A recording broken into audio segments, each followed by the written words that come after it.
Hi and welcome to Tim and Terry. I'm Tim. Hi, I'm Terry. Terry, today we have a very special guest. Yes, we do. She's a special guest who has shaped the craft of performance for many actors. Not just many actors, but also including myself. As an actress, her credits include television series such as The Flying Doctors, Carson's Law, A Country Practice, Darlings of the Gods, which, incidentally, it's a series, it's a mini-series about Laurence Olivier and Vivien Leigh when they first came to Melbourne to do a play. Yeah. That was made in 86, I remember that. A mini-series called Waterfront. She played the ruthless, villainous Ruth Ballinger in the cult series Prisoner. Yes, she did. And she's loved for many for her role as Judith in the Melbourne-made film Malcolm. Mm-hmm. And for that film, she received a Best Supporting Actress AFI Award in 1986. Yeah. On stage, she's appeared as Martha in Who's Afraid of Virginia Woolf, Irina in The Seagull, Cleopatra in Antony and Cleopatra, Gertrude in Hamlet. She was the Dean of the School of Drama at the Victorian College of the Arts for many years. She has directed stage productions for Bell Shakespeare, Sydney Theatre Company, the National Theatre of Slovenia, and of course the West End. Mm-hmm. She's an actress, a writer, director, author, teacher, performance consultant, and an acting guru to many. Ladies and gentlemen. Lindy Davies, the one and only. Hi. Ladies and gentlemen. Welcome, Miss Lindy. How are you? I'm very good. Thank you so much for joining us today. Very lovely to see you. Thank you, very good. Oh, I can't, I'm blushing. Lindy, how did you first start off in the biz? What set you on a path to the performing arts? Political.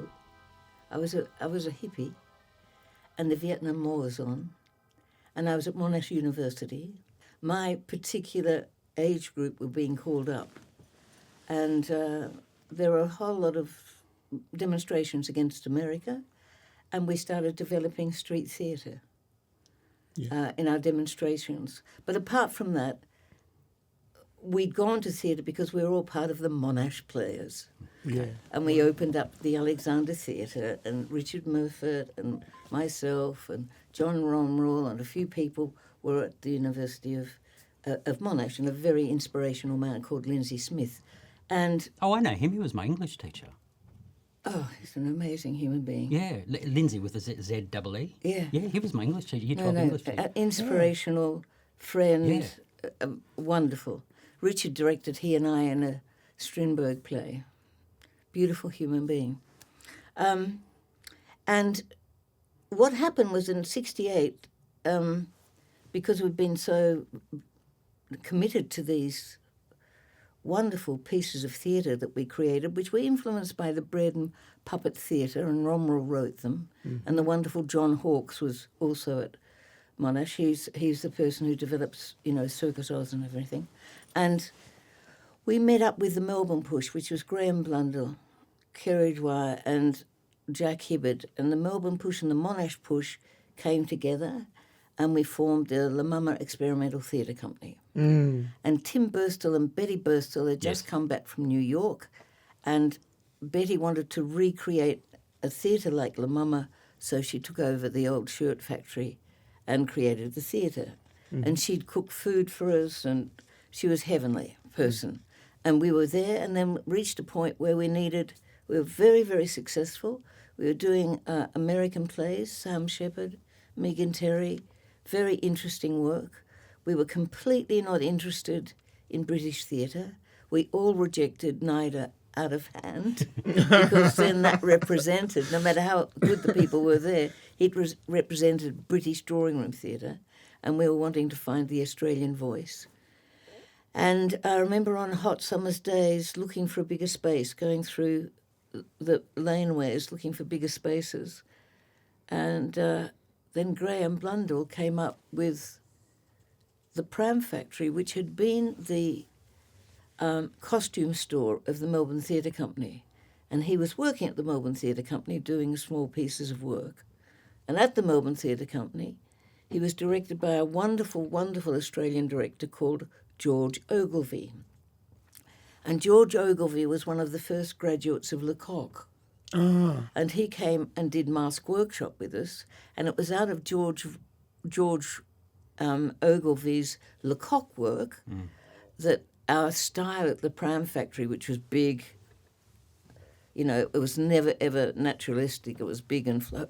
It was out of that our style came. So that was my first contact with Lecoq. And after when I was at the Pram Factory, what happened was that I was in the first production of Don's Party. And in that production, in the audience in the front row, were all the people who'd been at Don's Party. And I played a character called Jenny, who had a terrible migraine. And I'll never forget this woman coming up to me at the end of the play and saying, "You played me, you played me." So we met all of the Don's Party people. But after doing that play, I got a bit disinterested because it seemed like we had no very good parts for women. And I was still part of the Pram Factory. And one day when I was going home, I walked past the Carlton Community Centre, which had a sign on it which said, "Any children under 10 not accepted." So I went in and I said, "What happens on Saturdays?" And they said nothing. And I said, "Can I open it up for children under 10?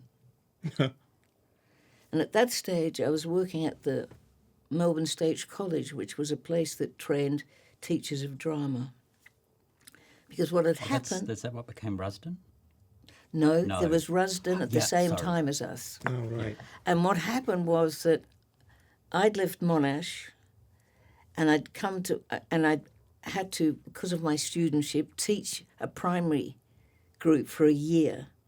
And I got so disillusioned with what was going on because the cleaner pulled down these beautiful murals all these kids had done. So I hopped in my car and I drove to Melbourne Primary College to see my friends there. This is an important part of the story. And they said, "Lindy, you've only been teaching 4 months. You can't possibly come here. Oh, by the way, Max Gillies wants to see you." Max was at Monash with us. And he's doing a play down the road at the Secondary Teachers College. He wants you to play Widow Beckbick in Brecht's Man to Man. So I went down there. I was 23, I think. Wow. And we did this fabulous production, and then I got a job there. Right. So what I did was that I was training teachers of drama, and I took those teachers of drama over with me to the community centre, and we created events and wrote plays. Yeah. And in that, the very first session we had, we'd prepared the space immaculately. We had little places where they could do gardens. We had little carpentry places. We had lots of painting, lots of sculpture. And they came in and paid their 10 cents and got an apple and came running in on the first day and destroyed everything. Oh. And there we were in our middle-class complacency. And I thought, well, that worked. And we went to reverse garbage truck, and I thought, what is it the thing that those kids don't have? Privacy.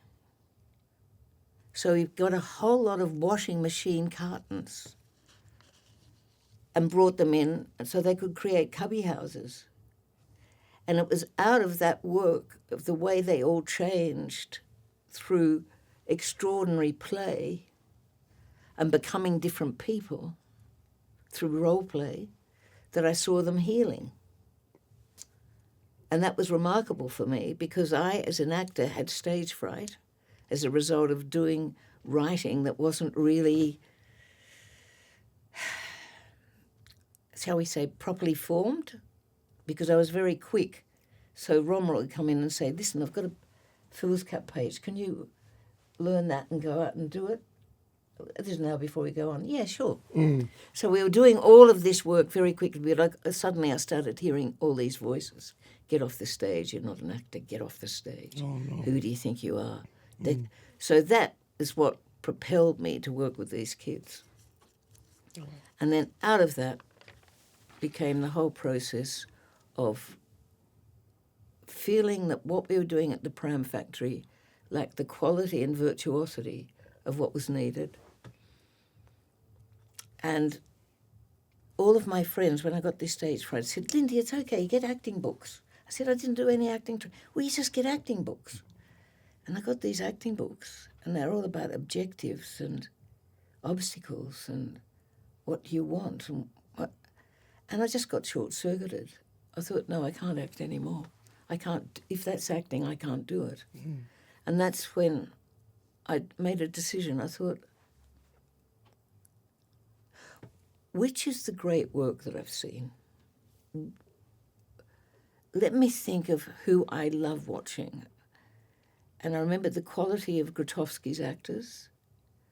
I remembered the quality of the Balinese dancers who did the Kris dance in Bali when they changed their state and tried to stab themselves with swords, and the swords were repelled by their dusky skin. And I remembered Judy Dench watching her play Viola in Twelfth Night, and Hermione in Winter's Tale. And I thought, all those states are the same. It's about changing your state. So I wrote 3 letters. I wrote a letter to Jerzy Grotowski. I wrote a letter to Peter Brook. Wow. And I wrote a letter to a woman whose book I'd just read, and I thought it was fantastic, a woman called Kristen Linklater.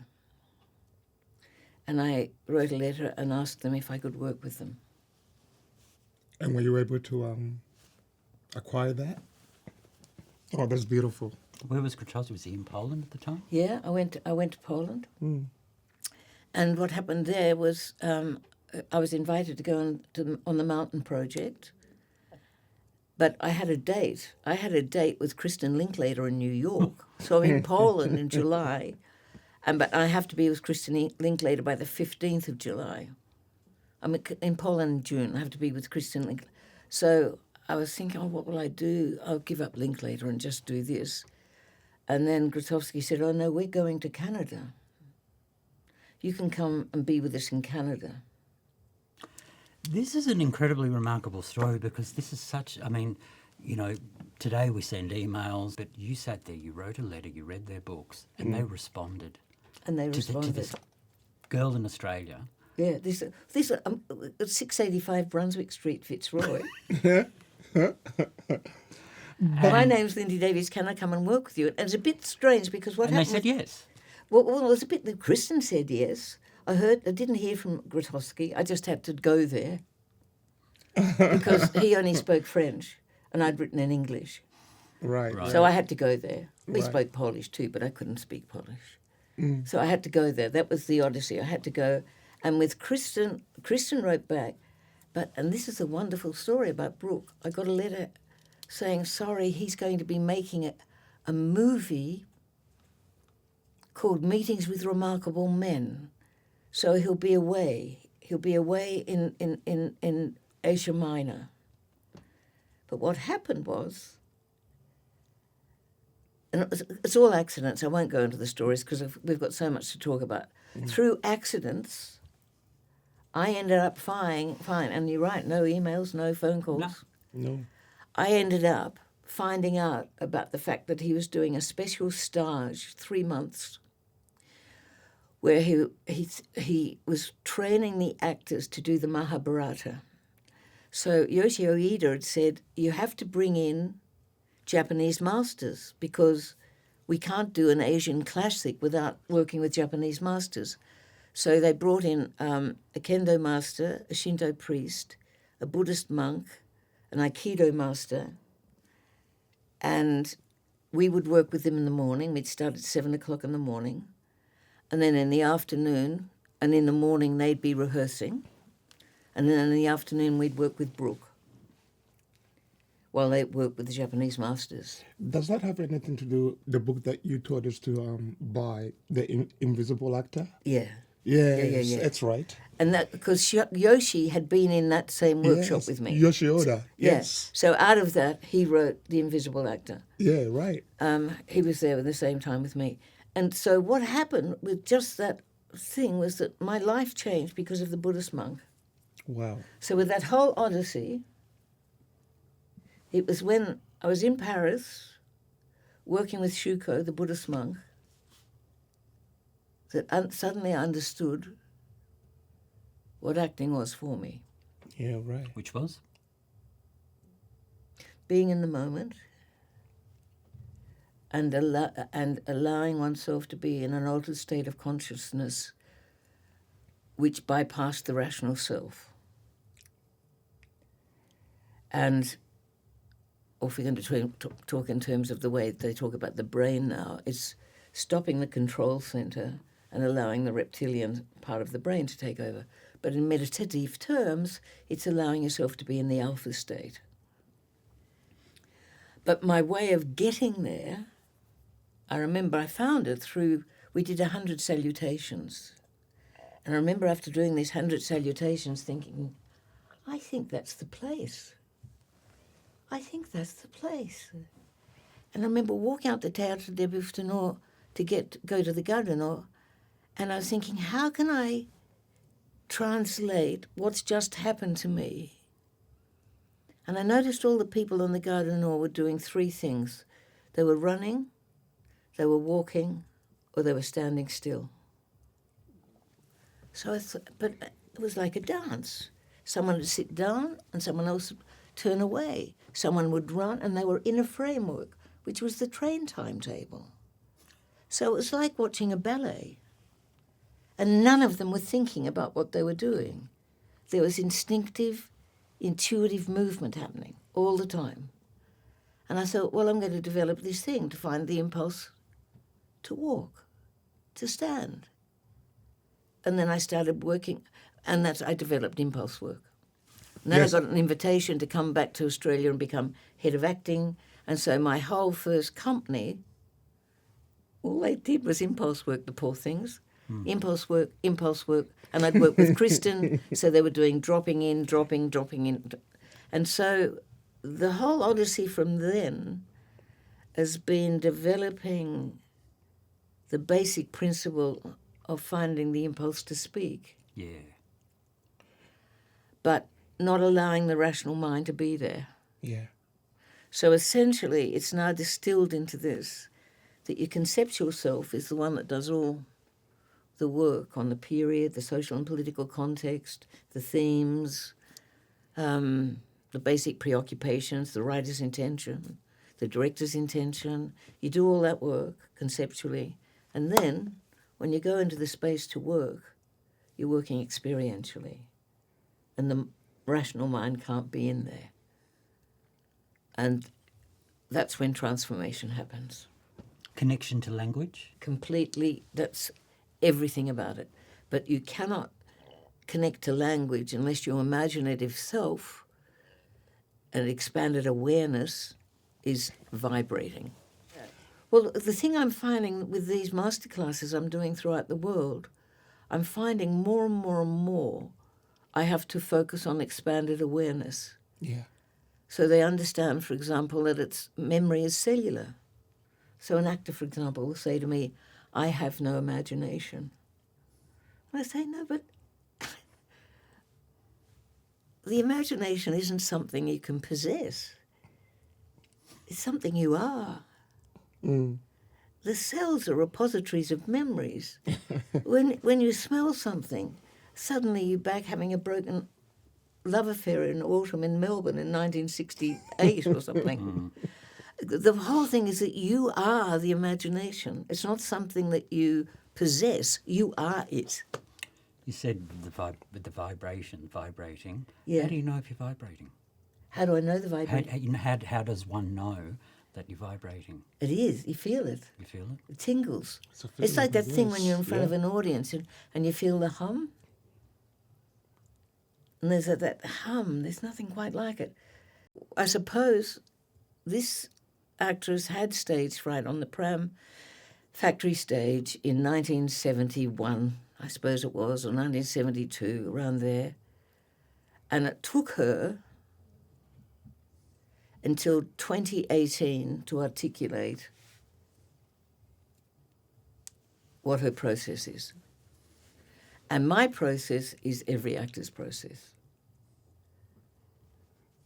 Because every actor, I think, works this way. And this is what I love, because I don't have a method. There's no method.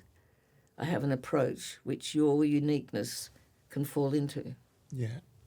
And so the thing that's most important to me is the uniqueness of the performer. And when I was doing that search with this stage fright, and I thought, okay, I went to all these classes in New York, and I was horrified. And the thing that I was horrified about was that there were all these acting gurus. So for me, the most important thing is autonomy for the actor, and that's been my obsession since 1972. The autonomous actor. And the autonomous actor, yeah. Of course. And what is the autonomous actor? The autonomous actor is someone who is so in tune with their physical fluency, vocal fluency, imaginal fluency, that they know when they're in the centre of something, so that they can take direction in any way at all. Someone gives them a direction and they just process it. And they're very swift. They can do pickups like that because the whole thing of knowing how the body works, they're doing that instinctively and beautifully. They develop those skills. But the major thing is, and this is the most important thing for me, they are not at the behest of a director. They are not dependent upon the approval. Because we've got to face it, don't we? That we belong to a profession where you have to wait for people to clap before you go home. I mean, what could be more in terms of approval? Or people saying, oh, they liked me, they like my work. So unless the actor gains a sense of knowing we're in the centre of their work, they end up very troubled. Because they think, well, the thing about an actor is that if they're out of work, they think they're unemployable rather than unemployed. They think they're no good.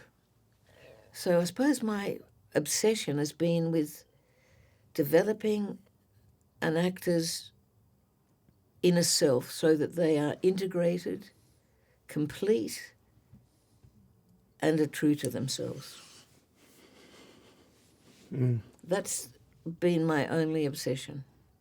So that everyone has a different aesthetic. So the various actors I adore, and they won't be the actors you necessarily adore. But the problem is that actors find it hard to realise that aesthetic exists. And they might think if a director doesn't like their work that they're no good, where in point of fact it's about aesthetic. What do we mean by aesthetic? Someone's taste. Like I love Ben Whishaw. I could watch him for days. There's just something about his purity and essence that is extraordinary for me. See, I suppose the way I feel about acting is that I know that I'm experiencing fine acting when I'm changed. A fine actor changes me. I'm sitting and witnessing something remarkable, and I'm taken to another realm. Changes you in what way? Like takes you to another place? Yeah. Yeah. Takes me to another place, takes me to a point of empathetic understanding or compassion, or in the old sense of the word, I think fine acting gives us the release we need in a cathartic sense. I really do think that acting is the art of compassion. Yeah. And I think we're more needed now than ever before. Why is that? Because there's so little compassion. The world has become polarised. When I was doing this masterclass in North America last week, I was talking to them about they really need to understand their social and political context. They really need to understand, for example, what has happened. So, for example, I'm formed by the 60s. And that means I believe in looking after each other and accountability and collectivism. Someone formed by the 80s, unfortunately, was placed in a culture which was about the individual and greed, and let's not look after each other. And then out of that came the dreadful thing of the 90s, which was about corporatisation of theatre, corporatisation of film, corporatisation of education, and everything that we loved, corporatisation of art, and everything that we loved was bought. Well, we can see that in the 2000s, where I actually can't remember the last time there was an art movement this millennium. I really can't. That's true. You know, and music. Absolutely. Playwrights, film.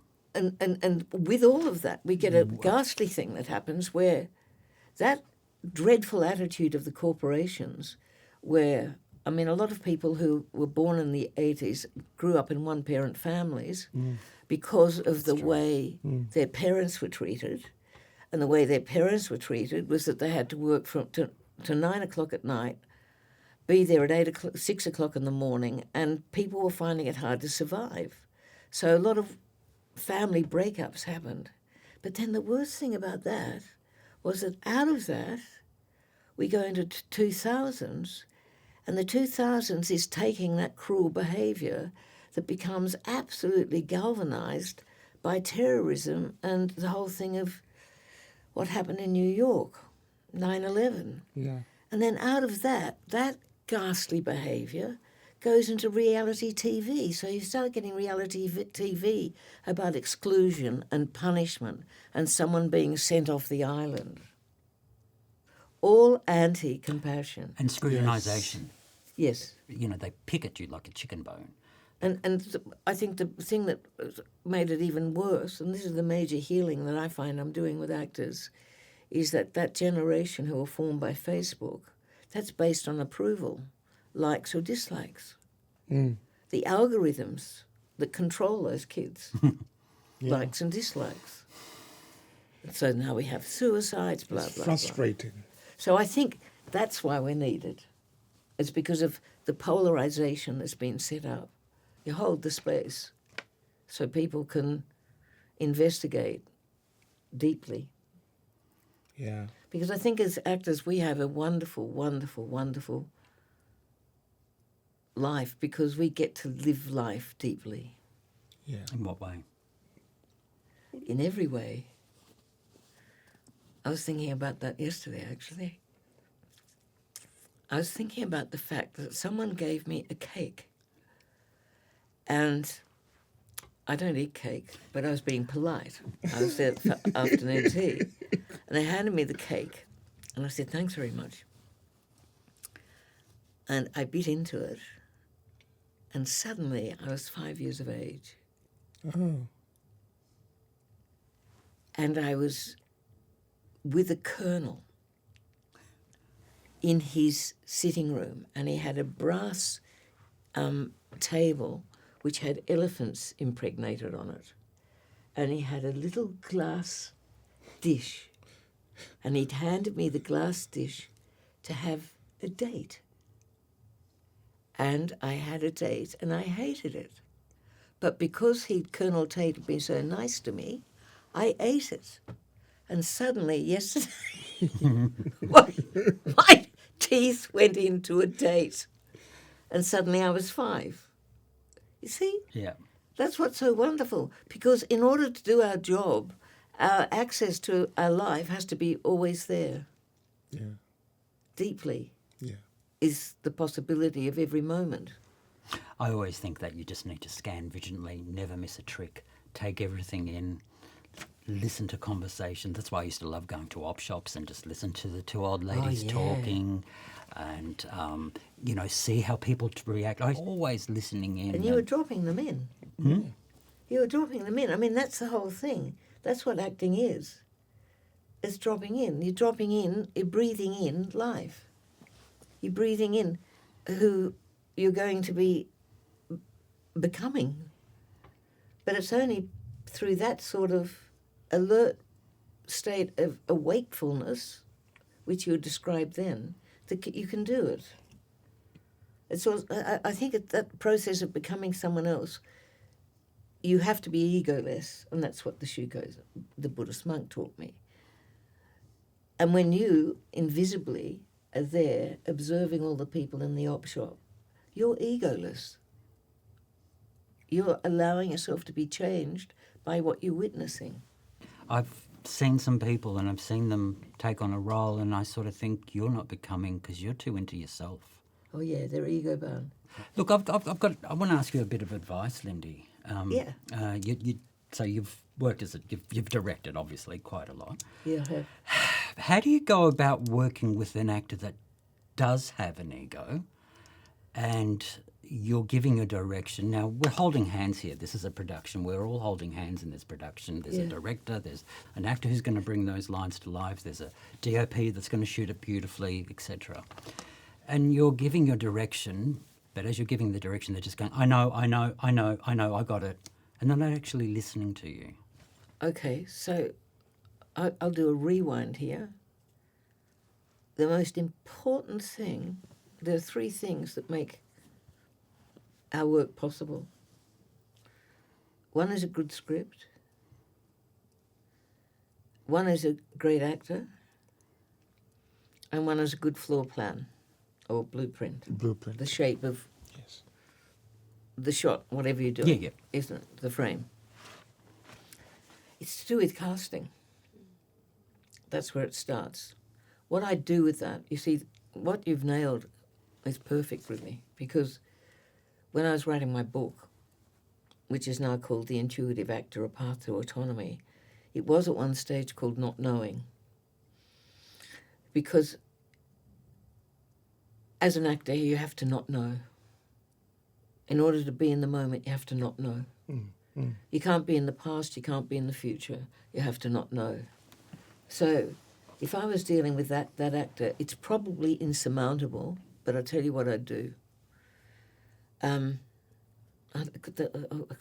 sorry, it just makes me so angry. Now, I'm there, we're on set. We have to do this. Yeah, of course you do. And I can't recast, No, yeah, that's right. And so what you do is you talk to them in the subjective. Okay. So, for example, you simply say, he's feeling pretty scared at this moment. He's thinking he's in great danger. What you're doing is you're talking to him from the inside out. You're not saying, I want you to be angry. I want you to be smooth. What were you needing him to do at that moment, particularly? Was there something in particular you wanted him to do? This You is probably won't listen. Yeah. from memory. This has happened with on two occasions. Countless actors I've worked with, but I think it was just walking out of frame. Looking out front. Oh, well, we're just walking out of shot to the door or something. I can't even really remember specifically. Yeah. But So what I do with that is, what you're talking about is terribly important. I've had 1, 2, 3 actors who've ruined productions. And don't get me wrong, these two actors that I can remember, they respect me greatly. They love my work, they love the scripts, they wanted to be there, but... No, it's the ego. It's the I know factor. It's impossible. It's really hard to penetrate because... No.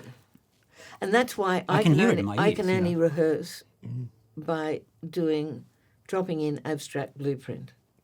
So when I'm working on something, whether it's a film, whether it's a theatre piece, I have to introduce everyone to my process. Yeah. And unfortunately, when I was doing the West End stuff, or not unfortunately, I managed to get around this, I was doing Harold Pinter's Old Times. And the theatre company I was doing it with had cast a soapy star. And the idea was that we were doing it in Wales at a theatre in Mould, and then we were taking it onto the West End. And this actress would not follow the writer's intention at all. There's a scene in this play where the character, who's played by Julie Christie, who has been absolutely colonised by her husband and by this friend, actually, after it's the last scene of the play, speaks. And what Pinter had written was the metaphor of the friend lying like a corpse on the bed. And she gets to speak. So in the very last scene, the husband's sitting in a chair like that. The girlfriend's lying on a bed like a corpse. This actress sobbed and sobbed and sobbed. I said, look, I'm sorry. That is not serving it. Please just follow what Pinter's asked for. Anyway, she continued. She would not stop it.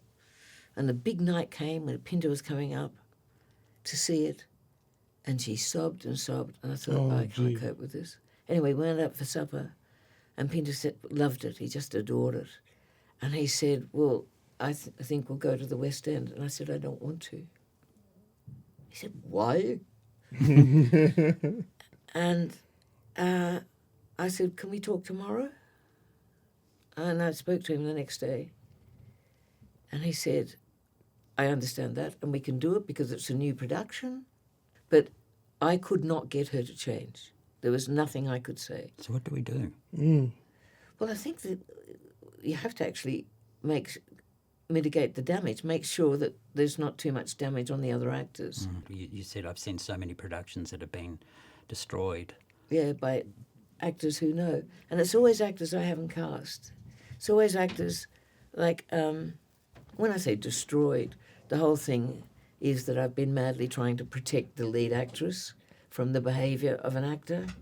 There's a very famous soapy star who they wanted in my production, and he was just the pits. But I solved it. I had a one-on-one, I know this is going to sound macabre, I had a one-on-one session with him on a Saturday because I really wanted him to breathe, because for me, breath is everything. And the next day, I got a phone call saying, we're going to have to do something because he's in hospital. He punctured a lung. So I solved it. What did you do to it? I know, I was about to say. How serious is solved that? it inadvertently. Oh, my God. And that's how Harriet met her first husband. Because he had to come. Anyway, so... Look, you're dead right. Casting is... I've always kind of believed that, like, 80% of direction is the correct casting. No, it's the casting. Yeah. Having an intimate relationship with the actor also. And group dynamics. Working out what... There's a thing I do to find out very quickly whether someone's working predominantly with thought, image or feeling. And once I find that out, I always stay on the subjective. I never talk about, I want you to go faster here. I always go inside where the mind is. And I think, too, when you've got that actor and you just click, and he or she knows exactly what you want and they know what they can give you. And you're collaborating. And that's our art form, isn't it? It's That's beautiful. correct. Yeah, absolutely. And like you said, it's all about you just listen. And that's now, I think, the most important thing, because of an experience I had in New York when I was doing my first class there after the pandemic. And this is 23. And when I went in there, I realised I had a group of broken people. Yeah. Completely broken and shattered people. Yeah. And then I realised the reason they were broken and shattered was that the whole country was so divided that they were scared to speak in case someone would jump on them, judge them, or whatever. Mm-hmm. So I ended up spending 2 days just on the whole idea of creating unconditional positive regard. Mm-hmm. And you're going to tell me who you are and I'm going to listen. Yeah. And so listening became the most important thing. Yeah. And that enabled people to speak. Yeah. I was quite shocked. I shouldn't have been shocked because the morning of that first class, I've been staying with a friend on West 28th Street, and they said, you can go down to a corner cafe there and get a great breakfast before you join us. And I said, okay, I will. And I went down, beautiful cafe. This woman came in, seemed to be very charming, sat down beside me, said, what are you doing? And I said, I'm Australian, blah, blah, blah. And she said, well, what are you doing in New York? And I said, I'm holding an actor's workshop in Tribeca. And her face changed like a black mask of hatred. Mm. And she said, are you working with a whole lot of Democrats? And of course, there's that division. It's seen as the Democrats or the Republicans. That's obscene. It is. It's It crazy was. now, isn't it? And That well, is completely obscene. yeah, it is. And that's the atmosphere they were in. And that's why they couldn't talk. Mm. And who would? Yeah, exactly. And how do you break that? Like, Yeah. it's grotesque, really. isn't Yeah. it? Yeah. Well, it becomes politics and all Yeah. that kind Oh, of it's stuff beyond like that. that. I mean, yeah, this is way personal. beyond that. Yeah, exactly. Yeah. Absolute Sick. tech. Yeah. Exactly. And that's that feeling there. Now, the question of silence, Yeah. because sometimes people are so scared of silence, and of course, we as actors sometimes we're so scared when there's silence, and sometimes now I understand what it means to be silent and just to create that tension or whatever it is. What do you think about that kind of? For me, it's everything. It's absolutely everything. Less is more. So, Yeah. so Sometimes, yeah, yeah. but it's the whole thing that. See, what happens with what happened when I was starting? How am I going to get people to work in the moment? This is before I worked with Brooke, but I was obsessed by it. I was doing a production of a play called The Murrisard. And Murrisard is a huge play about the Marquis de Sade being in an asylum. Anyway, Oh, that sounds like fun. yeah, exactly. And putting on a play in an asylum. Oh, okay. And I created this whole role play with all these people. And then they did an audition for de Sade and blah, blah. Anyway, I decided the only way to do it was so that wouldn't have script in their hands. So he got butcher's paper and we wrote up the whole script around the wall. Now, if you're in, say, in Vancouver, there's a lot of filming, and you'll go past and you'll see a big bit of butcher's paper, and it's got all of the lines on it. You know, they've worked with me. Yeah. And the thing about it is that all of the lines are the other people's lines as well. Mm-hmm. And I spend a hell of a lot of time talking about, let's find out what words do to you. So, for example, if I say, I'm going to say a sentence to you, and I want you to find out what word sticks out to you. And it'll be different for you both. But if I say something like, thank God Albanese wasn't humiliated by Trump, what word stands out to you from that sentence? Humiliated, maybe. Okay. So when you hear humiliated, Yeah. that does something to you. Yes, it does. And it prompts you to want to speak back to me. Yeah. So the problem is that most people think that they speak at the end of a sentence. No, something's happened in the lines that means that you're having the impulse to speak. So I spent a lot of time, in terms of what you asked at the top, Tim, when you talked about the connection with language. Language to me is everything. Because for me, the only thing you need to do as an actor is to find out what a character believes. And you find that out by seeing the world through their eyes. And it's always in the language. Right. And what I did in that intensive, and now I'm doing it more and more and more, was I said, let's do a thing. And I give them a whole list like freedom, sexuality, gender, politics, fidelity, compassion. Go home and write up the beliefs, and then come in tomorrow and sit with each other and talk about your beliefs. But as the listener, allow yourself to listen and hear that belief without having to react. Let that person believe that. It's okay. You don't have to attack them because they don't believe what you believe. Let's allow the contradiction and the complexity there. And that's why when you said, what are the silence, to me the silence is the most important thing. Yeah. So that when people are talking, and I have a question I ask everyone, which is tell me who you are. Silence, as you're telling me, is really important. Yeah. That you have the right to not say anything Yeah. until you have the feeling that you want to speak. Less is more, I guess. Yeah, once again, yeah. Absolutely. But the key things are egolessness. Yeah. Egolessness is everything. And people sometimes don't think they have a problem with ego. It's almost sometimes like a resentment of having had to be given direction. Oh, yeah. But also, let's look Why, at what... though? Well, no, I'll tell you why. Because there's a lot of punishment. The major thing, when I start my masterclasses now, I say to everyone that there are 3 things I want you to be aware of that I can't do for you. There's one word you have to eliminate for the whole week we're going to be together, and that is the word how. And you're going to have the clever actor coming up with how to say something, how to do something. That actor is so unoriginal. Well, it's contrived. Yeah, absolutely. Yeah.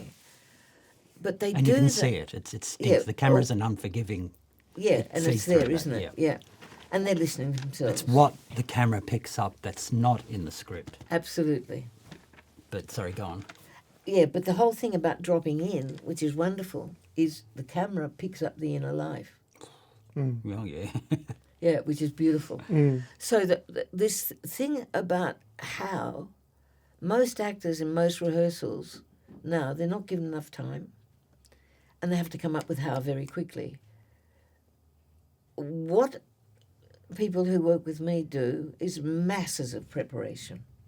In order to be in the moment, there is masses of preparation. As soon as that actor that you were dealing with saying, I know, that's because he's been punished for not knowing. When I started acting, it was a vocation. Now it's an industry. Yeah. That's what corporatization did. Yeah. So producers are making decisions.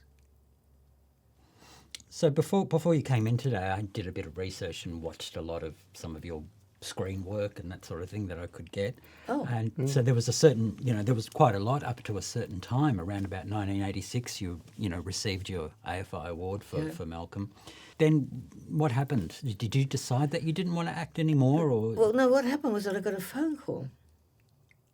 So after 86, I had lots and lots of offers for films. Yeah. But the scripts weren't good. I had in the 80s had the pleasure of working with a great visionary, Rex Crampon. And he had an alternative company, what was then the Playbox, and we did radical classics. So I got to play all the great roles. And then John Gayden went to Adelaide and I got to play the great roles there. That's when I got to do the Chekhov roles. Yeah, right.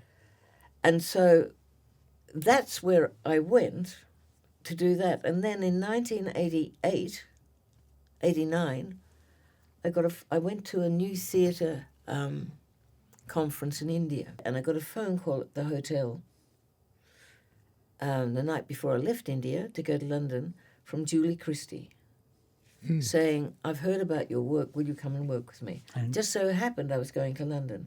So what happened was that I went to London and then I ended up staying there and living there. Okay. Then I came back to Australia and I did one production at Belvoir Street of a play I loved, which I acted in and directed. It was a wonderful cast. It was a fabulous production. It was Howard Barker's Scenes from an Execution. And that was the last time I acted. Because after that, I went onto the West End to direct. Okay. Offers for films and TV Yeah. shows and the scripts weren't very good. No. What was wrong with them? I think that's a big hole in our culture. A lack of scripts in plays and a lack of scripts in film. Mm-hmm. And I think that's one of the saddest things. Did it feel like when you were reading them that, that you're getting offered a film, a script, you read the script, and to you as you're reading it, it feels like this is like draft number 1? It's interesting that you say that, Tim, because when I'd get a script from Julie, it'd be draft 40. Right? I remember when she got 45 years, which she decided not to do, but it was draft 40. That's exactly it. It's like, but that comes back to where does the money come from? Yeah, I guess so. And that's what's happening with independent film, isn't it? Yes. But there is a lot of great writing. I mean, the whole of Succession What brilliant writing that is. So there are wonderful things that we can witness. I just want us to have it here. Now, Malcolm, I first saw that many years ago when I was a teenager, and of course I revisited it recently. And it's actually Derek's favourite Aussie movie. Actually, yes, it is. Hello, Derek. It's his favourite Australian movie. One thing I like about film is that when you watch it at different periods of your life, you get something different out of it. Yeah. Now, what I saw as a 17 or 16 or 17-year-old to what I saw now is completely different. The house itself is a character. Yeah. The street It's is around the corner. Yeah, and I live in Collingwood and, Yeah, yeah. and go to Richmond and that sort of thing. So everything was familiar to me, whereas back in 1986 it wasn't. I was suburbia, you know. Yeah. Playing that character who had so much heart he was also bosomy and, you know, she was a waitress. I mean, do you just let it go? Was there primary research for Jude? I went and bought a whole outfit, and there was a pub on the corner of Smith Street and Johnson Street, I think. Yeah. I'd hang out there and I'd go there and I'd spend, at least 5 hours there doing what you were talking about when you go to the op shop, listening. And that's where the accent came from. Mm. And you might remember that scene. I will, because I only saw it a couple of nights ago. Where I improvised coming in, putting all those things on me, all those jumpers to cover up my boobs. That was absolutely from being in that pub. Yeah. So those little things, those little idiosyncrasies that a human, an individual, unique human possesses, you need to see that and recreate that. Well, what happens? It's like breathing it in. Like I wasn't copying anyone. It's just that sort of osmosis of immersing okay, there has to be egoless, right? And you need to immerse yourself in that world. And what's wonderful is once you're immersed... You know it. Yeah, and colours change. Yeah. These things look different. And you feel different too. Absolutely. Yeah. Yeah. It's a wonderful alchemy that happens, which I don't understand. And the fabulous thing is, every single class I do, I say, I cannot teach acting. Do not call me an acting teacher, because you can't teach it. What you can do is you can take someone with a gift or a flame and give them the frameworks for protecting that sacred gift. What's the most important? Voice and breath. Yeah. And then great physicality and a true understanding of your physical fluency.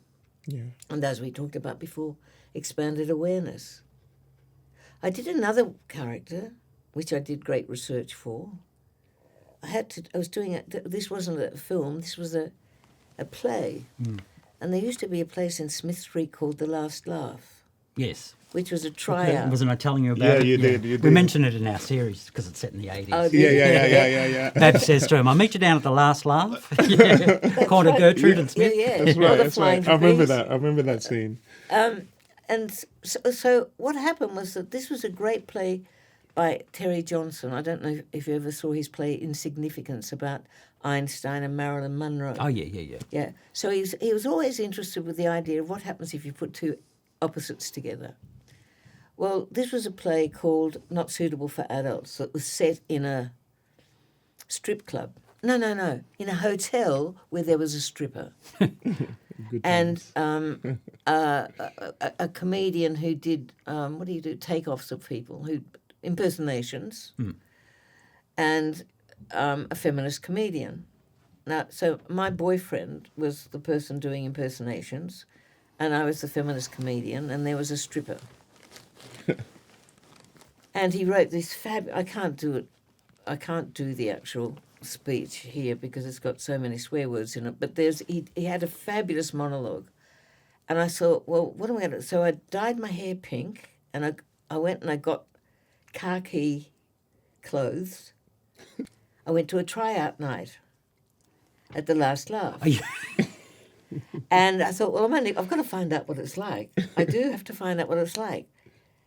So I went there, I was terrified, absolutely terrified. But this monologue was sensational, right? The monologue was fabulous. But the two people in front of me got crucified up there because there's this whole table of footballers drunk. So these tryouts in front of me just went, And I'm trying to remember who was there, but there was a wonderful actor or comedian there who was emceeing. And he turned around and he saw me and he said, Lindy, what? I said, shut up. And I went out there, and all of these Football. my boob was hanging out of my khaki shirt, so all of these footballers going about the boobs, and What were you doing? and then I will say the lines. You can beep them. She starts off saying, "Look."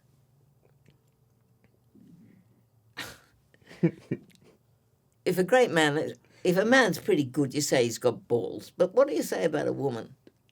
You can't say she's got a. He's got to say she's got a vagina. So I think what we need to go for is power. Anyway, can you imagine what this did to the footballers? Can you imagine what it did to the footballers?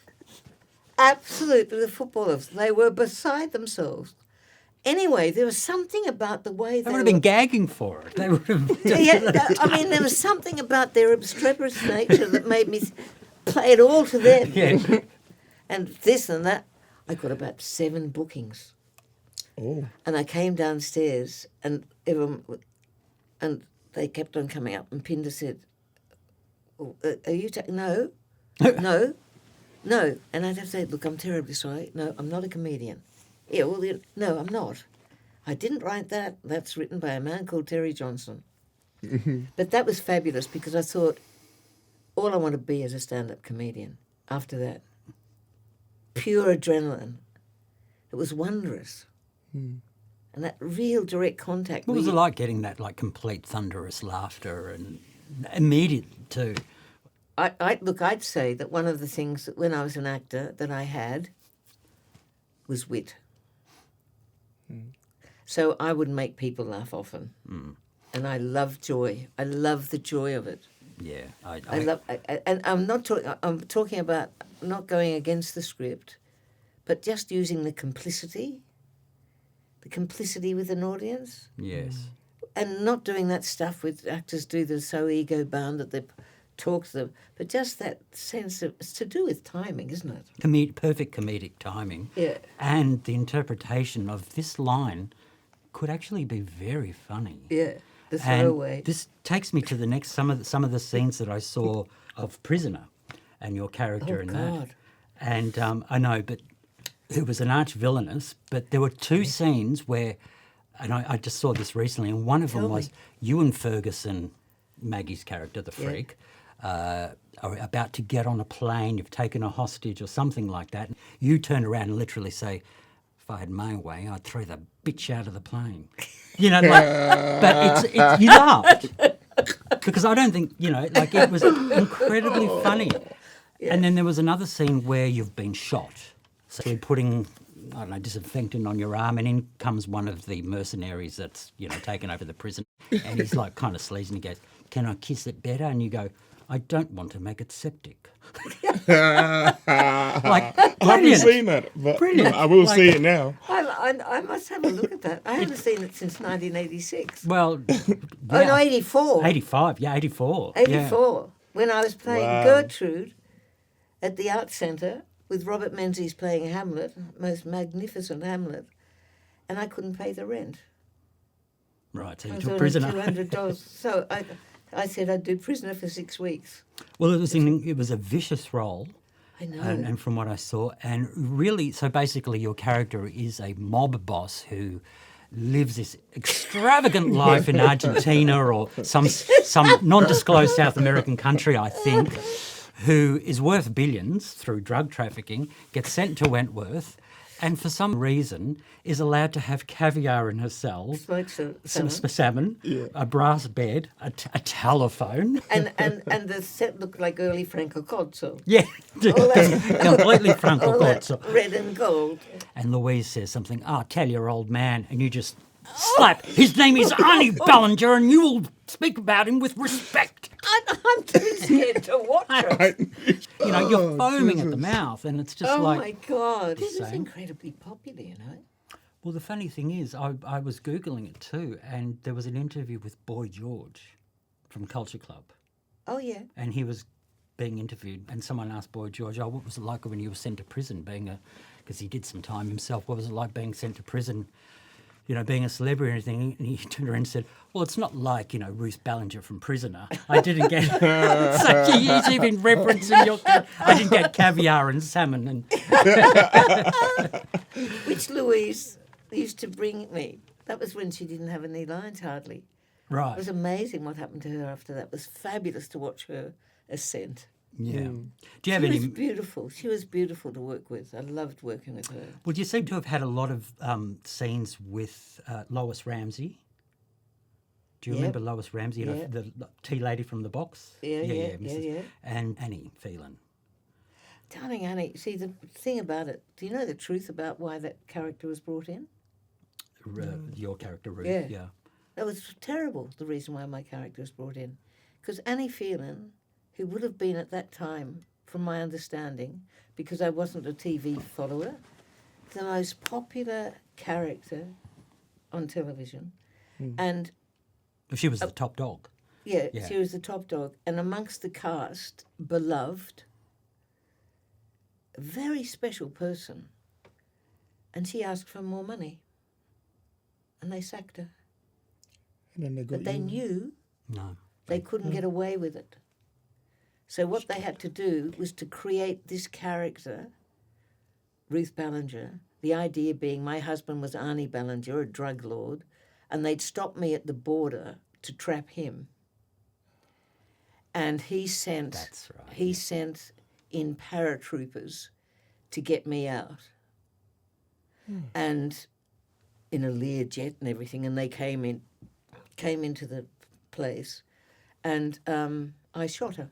And it was about 2 weeks of every scene in the series set in the one rec room, for those episodes, Yeah. which was about which prisoner are we going to kill next. Yeah. The time's ticking. Man, I must have been so. And, I must have been so young by then. It was incredibly brutal because, was like brutal. Annie, who was that character Myra, who was so loved Yeah, and so such beloved. a huge Yeah. character, the leading actor, and you're basically going, shoot her, kill her, Ram, now. And she's mid-sentence saying, you know, look after my kids, do it now, you know, like bang. And No, that was I just thought that was so shocking. But that green room, we didn't even have running water in there.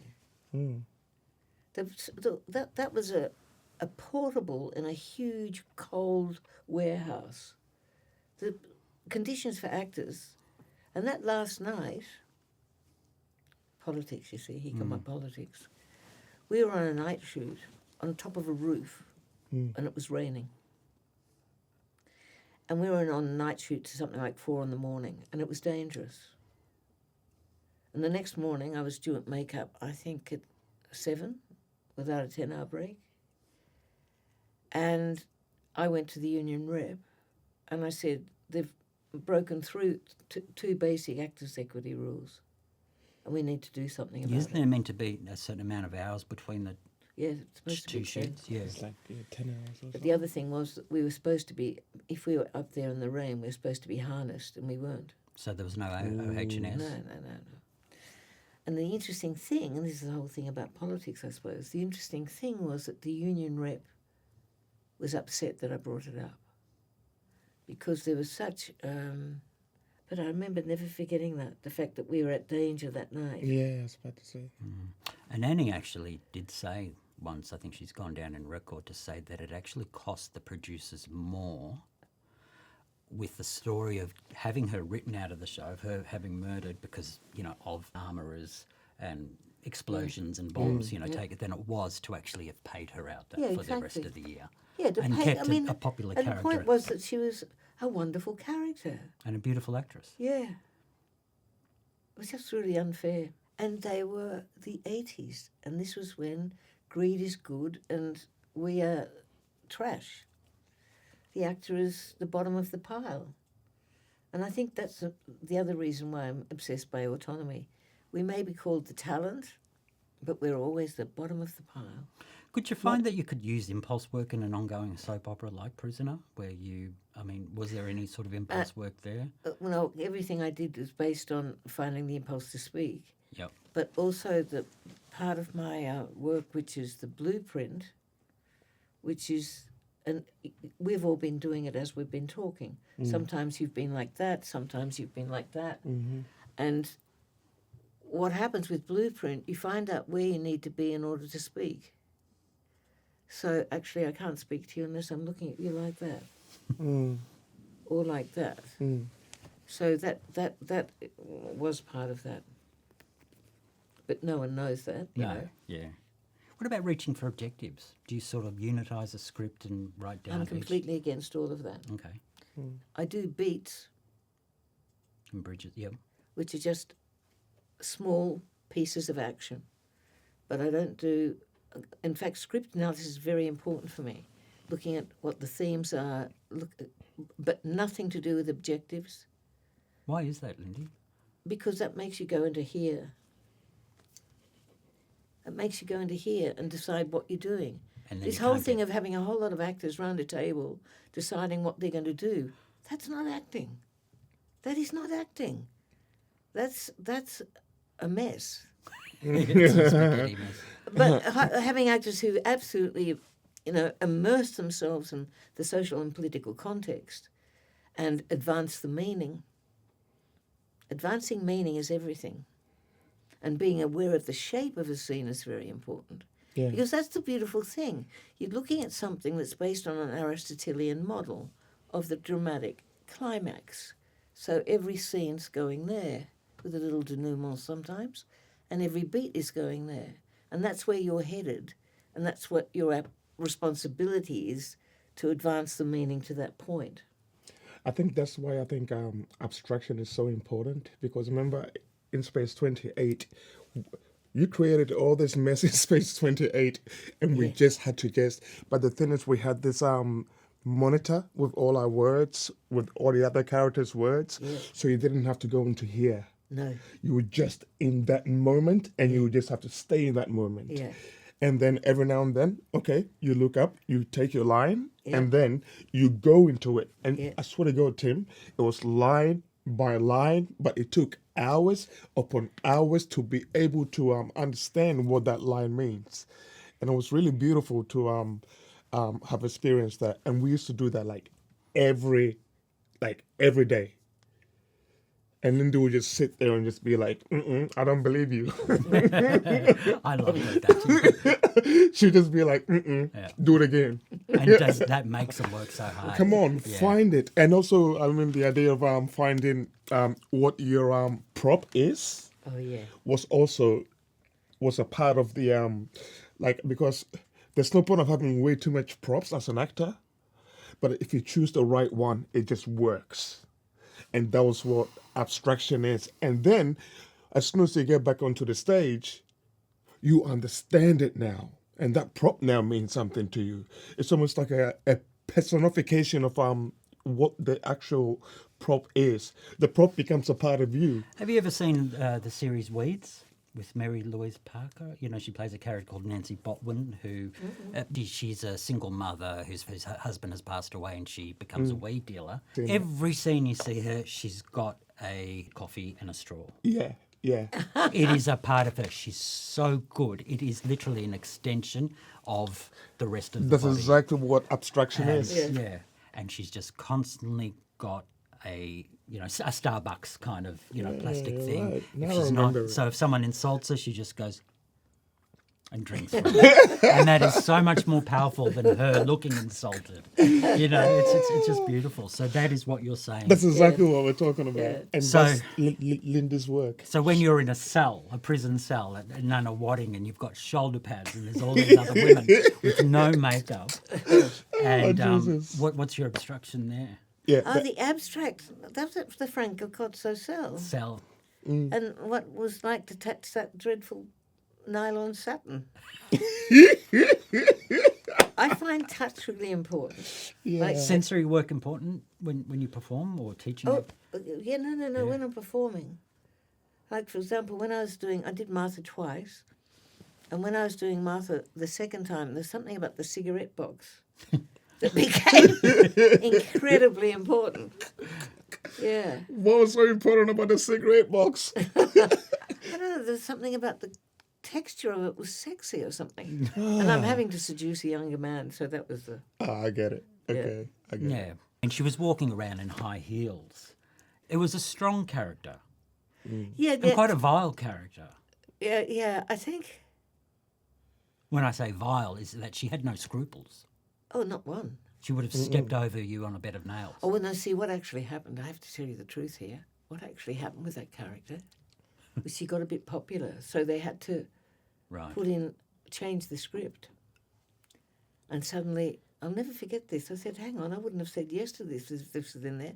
Suddenly she was peddling children or something. That wasn't in the original script. Well, see, that's a bit... Yeah. So they had to, because they had to make people hate her, and they weren't. It's another kick the dog moment. You know, so we have to hate this character extremely, so she's either got to kick a dog or I hurt a was so child. cross. Yeah. So then the screw got the, what's the name? The freak. Maggie got the chance to put my head in a toilet. Good times. You- Good times. Since COVID and all that kind of stuff like that, we as actors, we're made to do self-tests. Shocking. It's shocking. It's so bad. It's so hard to actually get. Now, like, you don't go into the studio anymore. So you can speak to the person real, like for real. So now you have to go and get somebody, pay somebody, and do your It's own immoral. thing. Yeah, thank you. That's the question. I mean, that's the answer. It's maybe. immoral. Yeah. What I've been doing, however, in New York and Toronto and London, I've come up with this thing called fragments, because it seemed to me the major thing people were having trouble with was self-taping. So I took fragments out of various pieces. So there's no context, it's only about 10 or 12 lines. And then I give them our process of the dropping in on the 3 levels. Sorry, Tim. And they have it up on butcher's paper, Yeah. and they simply take it through the 3 layers of dropping in, silently, whisper, and then on voice. Yeah. Then they do it with impulse work, Yeah. and the outcome has been amazing. Then I give each person a witness. So what happens is that these little fragments, I get them to treat it like it's a short film. Yeah. Okay, so what would you call this film? The Crocodile, or Left, or... And so I said the major thing to do is pretend it's a short film. Okay. Don't try to fit into a larger context, just pretend it's a short film. And everything related to the ideas in this piece, you're going to inhabit. And it worked. Yeah. Okay, that makes sense. It's just But it's great, you know, it does mean prep. yeah, a lot of prep, Yeah. and also you have to get somebody else to read against you. Yeah. Or to use line reader. Yeah. Exactly. Yeah, exactly. That's what I'm Yeah. talking about. Your line learner. Yeah, it's really isn't it? hard. Yeah, it's intense now. So yeah, thank you for that answer. It's not very helpful. I appreciate that Yeah. because I've been doing so many self-tests and I've just Well, that's what all of sometimes the it's- actors said yeah. to me. But the other thing, of course, is to get you help each other. Yeah, exactly. Yeah. The New York group are really doing that now. Okay, that's good. They ring each other. And say, I've got at 5 o'clock. I've got it. I've got to have it done by 9 o'clock. Yeah. And they go across town to help each other. Yeah. Oh, that's good. So, just create a community. Yeah. Yeah, absolutely. Yeah, I community think of- we need it. We sort Now of more need an than ever. ashram Yeah. Yeah. Yeah. to deal with the slings and arrows, because the slings and arrows we deal with are shocking. Yeah. Absolutely. Tim, so what's in your bag of tricks? My bag of tricks. So Tim has this bag of tricks. I've got a little. So every episode I pull out a bit of memorabilia. Oh, do you? to show our guests something from, because I'm a bit of a TV historian kind Yeah. of thing. So I've been affected by life since I was a child. Yeah, So yeah. one of the things that I certainly grew up with when I was very, very young was this fella. Oh, for heaven's sake. So he was Mr. Doobie. He was on a show called Romper Room Oh, isn't that sweet? from about the 1960s. See what I missed out on? I missed out on Romper Room. I missed out on actually that think too. I think he was a bit of a franchise. I think there was an American version, but here in Australia, I love the fact that exists. there was a Miss Helena who hosted it, well, in my sort of like, age gap. if you like. And so, and Oh, this is Oh my this is a God. puppet version of him. these are beautiful. Was he? That's Mr. Doobie as well. Hello, Lindy. Hello, Mr. Doobie. How lovely to meet you. I can see Lindy in the magic mirror. How are you today?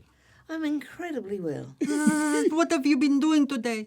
I've been talking too much. To who? To two idiots? Well, two very charming men. Do you want some milk? Do you want some milk? Would you like something else in your coffee? Sorry. Also, you gotta I'll hold on to this one. Hold on to this one. you gotta show her the magazine now. Oh, and this is. Do you ever remember TV Scene? No, see, I don't know any of this. Okay, so TV Scene was like a Victorian. So it was a newspaper. It was like a TV guide. Right. And this, I think, it was initially called The Listener In before we had TV. Oh, yeah, I remember the list. Do you remember that? So this is what The Listener In became. Yeah, when we got television. And some of the things in there are quite remarkable. There was a complete art space about local theatre and auditions that are happening in Victoria. Prisoner's final show and Maggie Kirkpatrick's surprise confession. So we know she beat you up in the show. Madonna, free tickets to see Madonna's film. Wow, we all know how that problem. Wow. The date for this is December 10th of December 1986. Oh, here we go. So the spread, Prisoners' Years of Drama. So, you know why? Because this is when the show's finished. Right. So there's all the... and there you are. Am I in it? Yeah, There you are. you are. That's you. Yeah, holding the freak with a gun.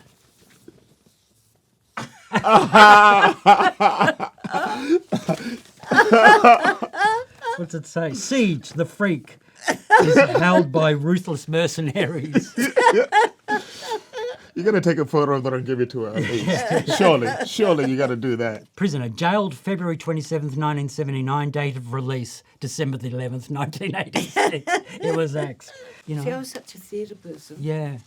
that we were very snobby in terms of TV, theatre people. We really were. So when we were asked Why to be was in that? something, Why? Because someone else mentioned that. Where did that come from? it came from the bad writing. So we were working Right. with Shakespeare. And then suddenly, yeah. I did respect, though, a lot of the people. Like, for example, I think it was one episode of A Country Practice, and I was so impressed by the ethics of the group Right. and their commitment and their love of what they were doing. That's when I'll take the Australia bees off Content here if went. you want to have a look at. Have a it's little like look at touching- little baby Jackie. Oh, gee. Plans for the future, Lindy? So you're going to Canada this week or next week? No. No? What am I doing? I've got a feature film I'm going to be working on in Canada in April, which I'm looking forward to enormously. If it comes off, because if it comes off, it'll be sensational. Yeah. Trying to work out the last time I actually worked on a film with someone. I think it was with Michelle Williams. I haven't done that for a while because I've been doing other things. I tend to go from side to, I change what I'm doing often. Right. Yeah, right. So I noticed in your list of credits, on Wikipedia and whatever I searched for, there was performance consultant on movies. What is that? Okay, so this is when I first started in 1989, I said that's what I want to be called. And the reason why I want to be called that is I don't coach. because coaching is telling someone how to do something. I never do that. What I do is I'm there to support where they're going, and they show me where they're going. So I'm consulting them on performance. May I ask you, who have you been working with? As in, like, that kind of, I know you've been working with a whole lot of amazing people. Who have you been working Can I with? tell you the most wonderful thing that happened? Yes. Which thrilled me so much. Mm-hmm. When I was living in 89, when I was living in Australia, in London, I got a phone call from this great producer, Steve Knappman, who said, I'm doing a TV series about that shocking thing that happened when, after the 50s, all of those children were taken from an orphanage in Liverpool and sent to Australia. Oh, the leaving of Liverpool kids. Yeah. Would you go to Liverpool and audition the kids for me? Oh, was this for that series? Yeah. Yeah, beautiful series. I cried in that. Yeah. I did. I know, I get it. I get it. And then come back to Australia and work on the series. And I said, sure. So I went to Liverpool and I did all these auditions on these kids who were 13 or 14. And I chose two, a girl and a boy. I adored them. I absolutely adored them. And I taught them dropping in, abstract, blueprint. And I brought them to Australia. I flew with them to Australia. And one of the most moving things for me was that I was setting them up in an apartment in Mossman, and I was going to the grocery store to buy groceries for them. And I suddenly had a thought, and I said, would you like some drinking chocolate? And the girl said to me, oh, drinking chocolate? Oh, Sunday night we have drinking chocolate, but I'm number 8, so I always miss out.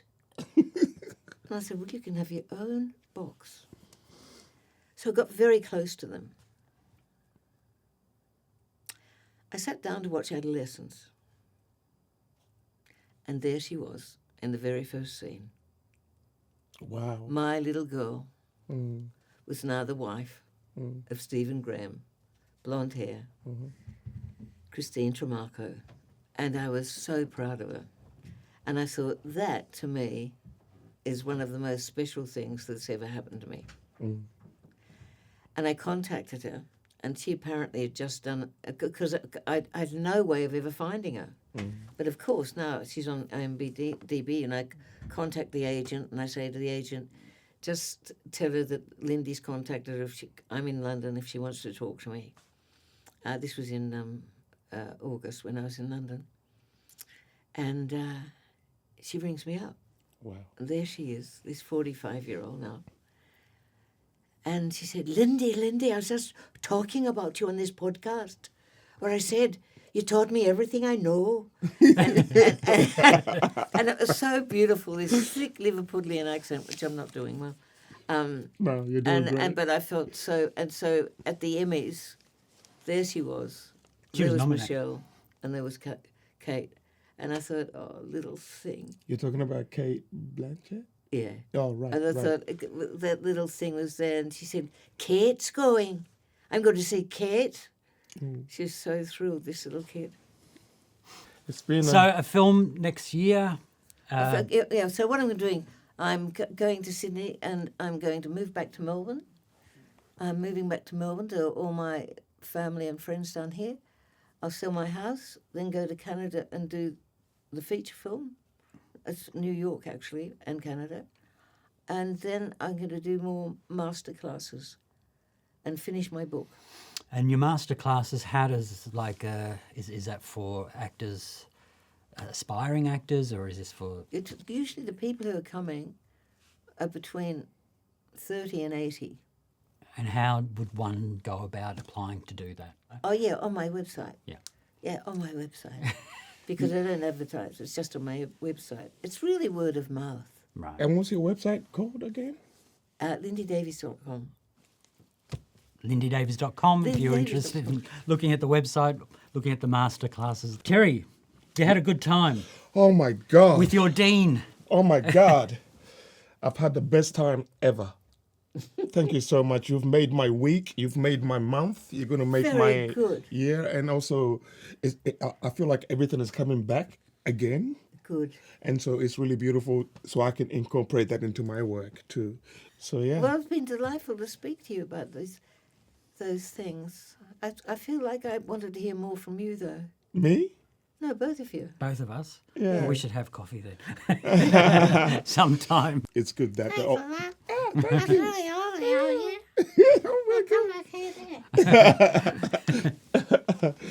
Is there anything you'd like to say to all your fans, your prisoner fans? Hello. Hello. Hello. Thanks for watching 40 years later.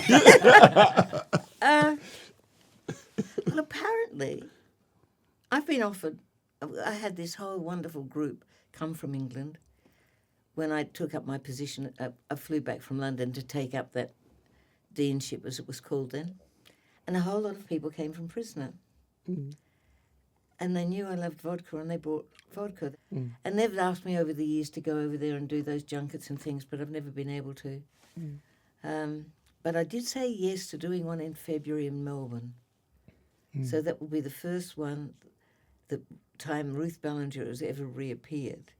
Will be February in You Melbourne. to chuck on the shoulder pads. She'd So walk in that'll with be she'd walk in interesting. with a salad biscuit with caviar and salmon on it and just take a nibble. A little bit of smoked salmon hanging out of the side of her mouth like a cat. Yeah, so that's going to be interesting because I've never ever met the fans. Lovely to meet you, and I'm glad you're fans of that terrible person. Oh, but she paid my rent. She paid my rent. That beautiful Ruth paid my rent. And I look forward to meeting the fans that I have in Melbourne in February. I wasn't able to go. I was invited somewhere in September, but I had to come back to do my masterclass in New York. I was going to do something, I think, in Birmingham, but I missed out on that. Oh, yeah. So this will be my first time, my very first time. Yay. Lindy, thank you so much. It's really nice to meet you. I mean, I met you years ago, but that was years ago. Yeah. Through So here crossing. we are. Yeah. She didn't know who you were. I was a little boy. I know. So thank you for coming on, Tim and Terry. It's been a blast. It's been a pleasure. Well, TNT has been lovely. Thank you so much. We appreciate you so much. And I'm I so glad to appreciate see you you. for inviting me. Absolutely. Thank you, everyone, for joining us on TNT. Thank Check out Lindy's website. Check out her beautiful film that she won an award for, Malcolm. It's on Brolly. Mwah. Thank you very much, Lindy, again. Pleasure. It's Mwah. been a pleasure. And if you get a chance, please go and do her masterclass. It's the best thing you will ever do as an actor. Subscribe down there. Check out our new series, Throbbing 84, with Oh, yes. with Terry and Babs McMillan and Mercia Dean Johns, who are also in it. Yes. Subscribe, have a look, give us a like, give us a tick. Thank you so much, Lindy. Thank you, Pleasure. Lindy. Bye. Mwah. Bye, everyone. Bye. See you guys. Bye.